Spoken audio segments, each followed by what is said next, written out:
If you're a fan of mind-blowing power growth, intense revenge, and jaw-dropping twists, then Eternityscroll Manhwa Recap channel is the place to be.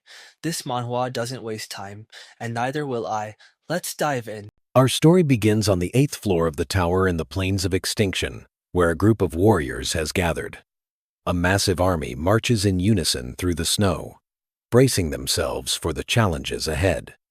Leading the charge is a young blonde man, seemingly the leader of this grand expedition.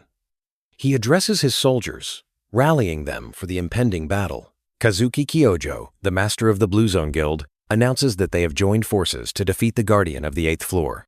He warns everyone to remain vigilant, as failure now would make reaching the 9th floor impossible.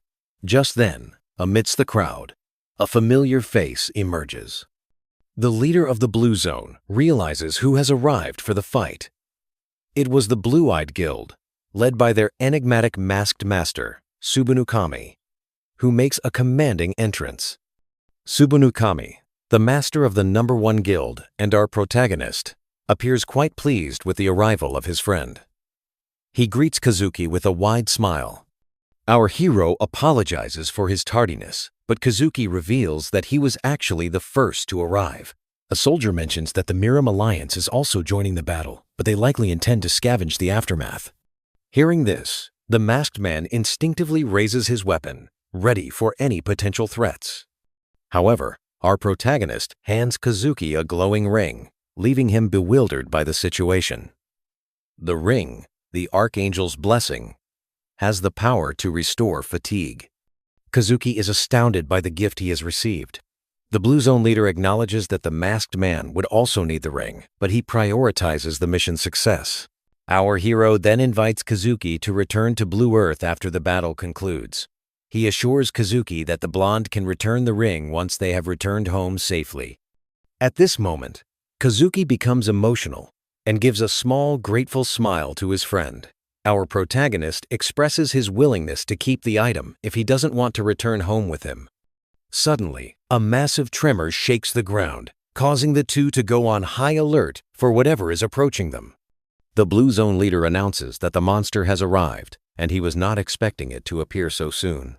The earthquakes intensify as the guardian of the 8th floor finally emerges, terrorizing all the warriors. Kazuki then commands all his soldiers to prepare for the impending battle. The creature reveals itself to be a sea dragon hydra, with multiple heads and razor-sharp teeth. Our protagonist looks at the grotesque beast and curses it, disgusted by its hideous appearance. A dark energy begins to emanate from the masked man's hand as he feels a shiver run down his spine. Lightning courses through our protagonist's body as he declares that today will be the creature's last. With a furious gaze, the creature stares down the warriors, ready to unleash a massacre. The Hydra opens its mouth and prepares a powerful breath attack to annihilate the army. Kazuki desperately pleads with everyone to take cover, but our hero stops him, stating that there's no need. He then charges forward alone at high speed, directly into the creature's attack without a hint of fear. With a swift and precise movement, our protagonist prepares to slice the Hydra's attack right down the middle. The masked man unshaves his sword and delivers a single, decisive strike, resolving the entire situation. A wave of dark energy crackling with lightning effortlessly cuts through the creature's attack, splitting it in two. The Hydra's attack is deflected, narrowly missing the sides of the army, leaving them stunned by the scene. Kazuki looks on, impressed by his friend's strength, and acknowledges that he's always surprising everyone. The guild members celebrate, and a redhead expresses his desire to be the first to attack the creature. A female companion inquires about the item given to Kazuki, but the masked man remains enigmatic about it. With determination, our protagonist inquires if his team is prepared for the impending fight. He declares their mission to defeat the dragon and overcome this nightmarish floor once and for all. The Blue Eyes Guild confronts the multi-headed Hydra, gearing up for the final confrontation. Meanwhile, Kazuki observes from a distance, admiring their team's unity and strength. In the distance, the Miram Alliance prepares, and one of its leaders reports that the soldiers are positioned as planned. Kazuki hears the report and suggests they commence their assault on the creature. A hooded man agrees, and another member wishes them success in the upcoming battle. A young man named Toshiya watches the proceedings with a serious expression. As the Blue-Eyed Guild prepares to engage the formidable Hydra, they charge forward, unleashing a barrage of attacks. The Hydra roars in fury, ready to retaliate. A girl leaps into action, but her partner complains that she neglected to inform anyone. With a wild glint in her eyes, the masked woman readies her dagger to pierce the creature's thick hide. She attacks with speed, exclaiming, "This fight will be a breeze for them to handle." Another member uses ice magic, expressing his stress about the situation. With a wicked smile, Toshiya challenges a teammate to determine who can inflict more damage on the monster. He unleashes a powerful attack with a sinister red aura, striking the mark. His blonde friend accepts the challenge, preparing to strike as well. He declares that the loser must buy dinner, launching an attack with his blue energy blades.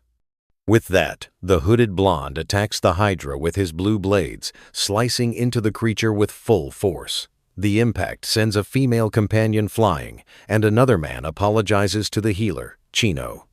The girl reassures them not to worry and instructs them to continue attacking while she prepares a spell.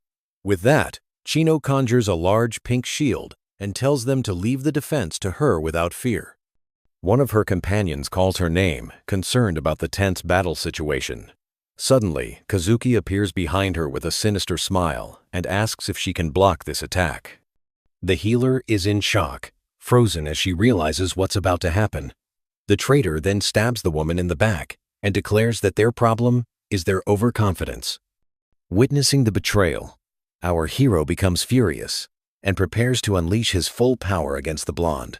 The poor girl collapses to the ground, gravely wounded and unable to comprehend the reason for the surprise attack. The traitor stands there, looking down at the woman's lifeless body with a satisfied smile. Our protagonist's eyes glow with an intense blue light, reflecting his rage. Kazuki, with a grim expression, warns that this is not the time to look away from the main battle. Our hero is incredulous and questions why he committed such a senseless betrayal. Suddenly, a mysterious message announces that he has been chosen by the tower for a special mission. The order was to climb the tower and prepare for the impending arrival of the beginning. This was the first message from the tower that appeared simultaneously to all players. No one knew if it was a test or a blessing, as the truth remained a great mystery to everyone. Undeterred, they followed the irresistible command and embarked on the journey to reach the top, a place that no one had ever achieved before. Warriors from various worlds, including Earth and Maram, joined forces, each with their own mission. Years later, we witness the bloody aftermath of the battle against the Hydra of the 8th floor. On the ground lie the bodies of our hero's companions, who perished in the fight. Tears stream down his face as he mourns the loss of all his friends. Our protagonist, all wounded, recounts that he had instructed everyone to flee, but no one heeded his warning. As he gazes upon his fallen companions, he expresses his disbelief that he had not given them permission to check out. Filled with profound sadness, he calls his companions foolish for sacrificing themselves. A screen appears, revealing that he has been poisoned and that his fatigue is extremely high. The system warns that his fatigue will reach 100, causing the lights to go out. He wonders what people will say in his absence. Fueled by hatred, he turns to the one responsible and demands to know why he did this. The traitor reveals that this was the only way to defeat him, as his friends would have hindered his progress. Meanwhile, the lifeless bodies of the Blue Eyes Guild members lie in the snow. Kazuki exclaims that everything our hero had given him was a torment, which is why he chose the world. Our protagonist remains silent, processing the betrayal of his former friend. The blonde remarks, "It's unfortunate, but the end is near for our wounded hero." With a smile, he presents the ring and declares that he won't have to return it since everyone is destined to perish. The traitor throws the item away and assures the masked man that he will be hailed as a hero. Our hero gives a slight smirk, acknowledging that even at the end, Kazuki only hears what he wants to hear. Our protagonist's hand trembles with weakness, but he refuses to surrender. With that, the blonde turns his back and walks away. leaving the masked man to face his fate alone. Our hero understands that his life is nearing its end, but he refuses to accept his fate without a fight. The traitor is taken aback by his former friend's unwavering determination. Our protagonist then retrieves a legendary dagger called Aololis from his inventory. The blonde is shocked to see that the dagger still has charges, and our hero dismisses him as worthless. With the dagger in hand, our hero smiles and declares that he can use it 4 more times. He then looks back and realizes that only 4 survivors from his guild remain. Our protagonist wields the dagger's power to summon a gust of wind, saving his companions. The powerful wind disperses all the survivors far from the battlefield. Witnessing this, the traitor furiously urges his men to pursue the fugitives immediately. The soldiers of the Miram Alliance rush to capture the members of Blue Eyes, but our hero's dagger glows with an intense purple light as he braces for the impending confrontation. With a sinister grin, our protagonist declares that no one will escape his grasp. He then rises and declares that everyone present will remain and fight alongside him until the very end. The system warns that his fatigue has surged to 90, and his power has a limited duration. Ignoring the warning, he unleashes his ability, and the Lord of Thunder descends upon the battlefield with full force. Kazuki observes the scene with a smirk, calling our hero a persistent nuisance. To endure the pain, our protagonist stabs himself, further increasing his fatigue to 96. He then questions the traitor's promised reward, warning them that they must be prepared to pay with their lives. Our hero declares that from that moment on, no one will leave without his permission. Witnessing the young man's unwavering determination, one of the soldiers becomes desperate about the current situation. With no other choice, the warriors decide to take a chance and charge forward together to attack. An enemy attempts to strike our hero with his spear, but he manages to block the blow. Our protagonist realizes that he would normally not be defeated by these adversaries, but the circumstances are different. With his body at its limit, he knows he must be cautious with every move he makes in the fight. He fears that if the traitor Kazuki decides to attack, the outcome will be drastically different for him. His fatigue increases to 97, and he believes his friends are now far enough away. Realizing that he cannot prolong this fight, an enemy seizes the opportunity to attack him. Even weakened, he manages to block the blow, but ends up being pushed back. With the impact, his fatigue skyrockets to 98, and blood begins to trickle from his mouth. Despite staggering from exhaustion, our hero refuses to give up and continues to face the soldiers. In a moment of carelessness, one of the warriors manages to strike our protagonist with a spear. The weapon falls to the ground, covered in blood. However, our hero is not completely defeated yet. The soldier celebrates, believing he has defeated Subaru Narukami, but he is sorely mistaken. With a furious expression, our hero grabs the soldier and demands to know who he claimed to have taken down. Then, a powerful blast of black lightning strikes all the surrounding soldiers, electrocuting them in pain. One by one, the soldiers fall to the ground, completely defeated by the unexpected attack. Our protagonist then removes the dagger he used to keep himself awake and focused. With the battlefield cleared, our hero finally collapses to his knees, exhausted from the fight. The remaining soldiers are in shock, wondering if they have finally defeated the monster. From a distance, the traitor watches the scene and calls his former friend a true monster.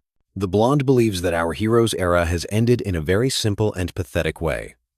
Our protagonist's fatigue rises to 99, and the system warns that his end is near. However, he asserts that Kazuki should know better than anyone what he truly is. With great difficulty, our protagonist struggles to get to his feet and continue the fight. Holding an enemy spear in hand, he screams with all his might, declaring victory as his. With that, he hurls the spear with incredible speed towards his main target. The traitor smirks and uses the Archangel's blessing to save himself from the fatal attack. Shocked, the traitor realizes that the ring he thought would save him didn't work as he had expected. The spear hits him square on, and he can't believe it. But our hero declares that he was the one who won. Our protagonist's consciousness drifts into the darkness as he reflects on his final moments. Suddenly, A dreadful odor assaults him, and he realizes he can sense scents. Then, a loud noise from a trash can lid draws his attention back to reality. Our protagonist awakens inside a filthy, smelly alley, in a trash can. He wonders if this dreadful place is the hell that everyone fears. A screen appears, revealing his name as Subaru Hoi, with very weak attributes. At that moment, a sharp headache hits him, and he begins receiving new information. It was the memories of the body's previous owner, who was bullied for being weak and useless. A tear rolls down his eye as he becomes even more confused. He discovers that Subaru Narukame passed away 20 years ago and realizes he's in another body. Desperate, our protagonist wonders if this is all just a crazy dream. He tries to get out of the trash can, but loses his balance and crashes to the ground. Lying on the ground, our hero looks at a nearby tablet, still not comprehending anything. He finds a tablet on the ground and recognizes it as a player's kit. Without wasting time, he uses the device to search for his old guild, Blue Eyes. He discovers that the guild has become the Blue Zone, and the traitor has become the new master. Seeing the traitor's photo, our hero is shocked and wonders how he didn't perish. He then recalls the past and realizes that Kazuki Kaojo wasn't his enemy at the beginning. In a memory, the blonde calls him over to talk and says he's contemplating leaving the guild. Our hero is surprised, and his friend asks him to break the news to the rest of the team. Kazuki says he'll understand the reason eventually, but our hero could only think about their friendship. The blonde reassures him that he would be his shadow and that years later, he created his own guild. That was the Blue Zone, and he wonders why the traitor hasn't made any progress in 20 years. A tear streams down his face as he realizes how much has happened while he was gone. The tablet displays the Subaru Narukami Memorial Hall, leaving our protagonist completely stunned. As he looks ahead, he realizes he's standing in front of his own memorial. With a bead of sweat on his face, he admits that the building is much more impressive than he had imagined. Inside, a giant screen displays his image from the past to a crowd of admirers. Our hero wonders the purpose of everyone remembering him after so much time. He questions who did this and for what reason. He simply can't comprehend the reason for all this homage to him. With a hand on his head, he hears a recording saying that he was an example to everyone. The voice continues calling him the hero of Blue Eyes and the one closest to the top of the tower. It states that, together with his companions, they decided to remember him for all eternity. Our protagonist is in shock and starts to break out in a cold sweat from what he's hearing. The recording then reveals that they established the memorial hall in his honor. Filled with rage, our hero grinds his teeth, already imagining who was responsible. Kazuki's image appears, and our hero screams the traitor's name with all his hatred. The blonde says that Blue Zone is the only guild that inherits the noble spirit of his friend. Furious, our hero tells him to shut up, as if just taking his life wasn't enough. The traitor claims they will never return. But our hero promises that he'll just see about that. Kazuki finishes his fake speech by saying that they will never forget that memory.